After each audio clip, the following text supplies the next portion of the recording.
وہ ایک گناہگار بنی اسرائیل کی اس کی کہانی موجود ہے کہ وہ آیا اور نیکوکار سے اس نے کوئی بات کی تو اس نے اس کو جھٹک دیا، اور وہ اتنا نیکوکار تھا جب وہ چلتا تھا تو بادل اس کے اوپر سایہ کرتا تھا، اللہ نے اس کو اتنا نوازا ہوا تھا، لیکن گناہگار کو دیکھ کر کے اس کے اندر نفرت کے جذبات پیدا ہوئے، اس نے کہا میرے سے بات نہ کر، پیچھے ہٹ جا، اللہ اکبر۔ تو وہ بیچارہ بڑا رویا کہ مالک میں اتنا گناہگار ہوں کہ تیرے پاک بندے مجھے اپنے پاس بٹھانے کے لیے بھی تیار نہیں۔ دل ٹوٹا، شکستگی پیدا ہوئی، کہا لیکن مالک تیری مرضی، اور واپس پلٹا۔ لیکن جب واپس پلٹا تو وہ بادل کا سایہ جو اس نیکوکار پہ تھا وہ سایہ اس گناہگار کے سر پہ آ گیا۔ تو وہ کرم نوازی جس پہ فرما دے، اس کے سارے بندے ہیں۔ تو اللہ کو جو ہے وہ تکبر کی نیکی نہیں، وہ گناہ جس کے بعد عجز پیدا ہو، اللہ کو وہ پسند ہے۔ وہ گناہ جس کے بعد توبہ کے جذبات ابھریں، بندے کو شرمندگی کا احساس ہو۔ تو مت ایسے بنے کہ 4 نمازیں پڑھ لیں تو سب بے نمازیوں کو حقیر جاننے لگ جائیں، تھوڑا سا کام کر لیں، صدقہ و خیرات کر لیں تو باقی مالداروں کو حقیر جانے لگیں۔ آپ کو دین کے کام کی توفیق مل گئی ہے تو آپ دین کے ٹھیکیدار بن کے بیٹھ جائیں کہ میں اتنا بڑا جلسہ کروایا، اب میرے علاوہ تو کوئی یہاں مسلمان نہیں رہتا، میں ہی سب سے بڑا عاشق رسول ہوں اور میں ہی سب سے بڑا مسلمان ہوں۔ نہ، ایسا نہ کیجئے۔ اللہ نے آپ کو توفیق دی، آپ نے لوگوں کو دعوت دی، پتہ نہیں کس آنے والے پہ کتنا کرم ہوا ہے۔ یہ تو ان کی رحمتیں ہیں، وہ جس پہ چاہے جیسے چاہیں برس جائیں۔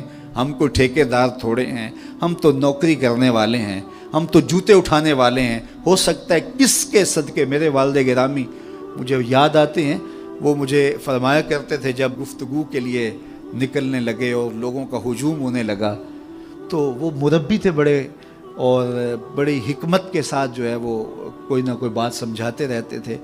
تو ایک دن فرمانے لگے کہ ایک خطیب تھا، بظاہر اچھا خطاب کرتا لیکن اندر سے وہ اتنا اچھا نہیں تھا۔ تو جب وہ فوت ہو گیا تو وہ بخشا گیا، تو اس نے اللہ سے کہا کہ میرے مالک، میرا تو کوئی عمل ہی نہیں ہے کہ میری بخشش ہوگی اور میری مغفرت ہو گئی۔ تو فرمایا کہ ہاں ہم تجھے جانتے ہیں، لیکن ایک دن تو کہیں واز کر رہا تھا، میرا ایک بندہ بیٹھا تھا، اس کو پسند آ گیا، میں نے اس کے صدقے تیری مغفرت فرمائی۔ اٹھ فریدا ستیا تے میلا ویکھن جا، اٹھ فریدا ستیا تے میلا ویکھن جا، وت کوئی بخشیا مل جاوے تے تو ہی بخشیا جا۔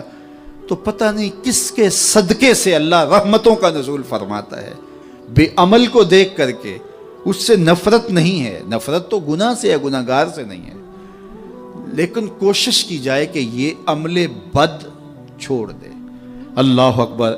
ایک جنازہ گزرا اور وہ جنازہ کسی غیر مسلم کا تھا، تو چشمان رحمت میں آنسو آ گئے۔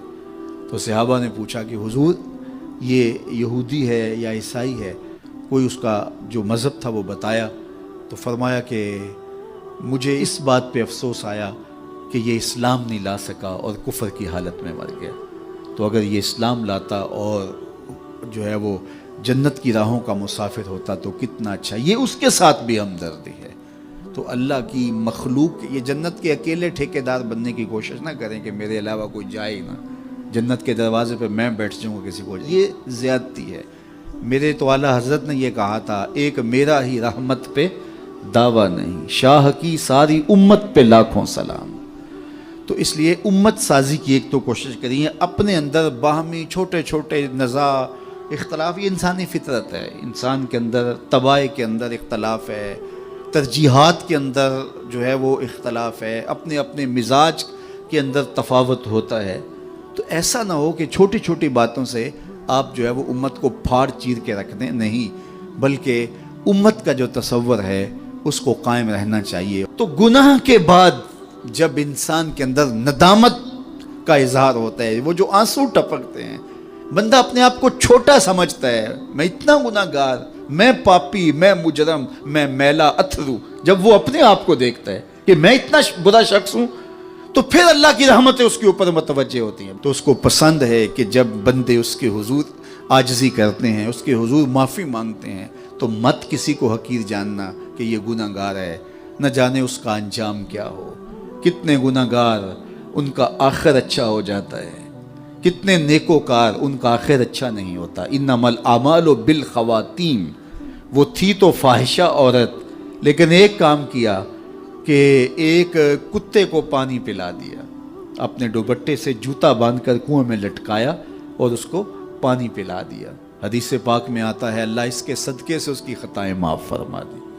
اور ایک نے بلی کو مار دیا خاتون کو، اور وہ جہنم کی آگ میں جلنے لگی۔ اس لیے کون کس کا انجام کیا ہوتا ہے؟ ہمارے بزرگ فرماتے ہیں کہ بچے سے پیار کرو کہ اس کے گناہ کم ہیں، اور بڑے سے پیار کرو اس کی نیکیاں زیادہ ہیں، اس کی نیکیاں زیادہ ہیں۔ چھوٹے سے اس لیے پیار کہ اس کے گناہ کم ہوں گے، اور بڑے سے اس لیے پیار کہ اس کی نیکیاں زیادہ ہوں گی۔ اور اسی طرح جو ہے وہ خیال کرو کہ ہو سکتا ہے اس کا انجام بخیر ہو جائے اور اس کا آخر کتنا خوبصورت ہو، تو مت کسی کو حقیر جانیے گا۔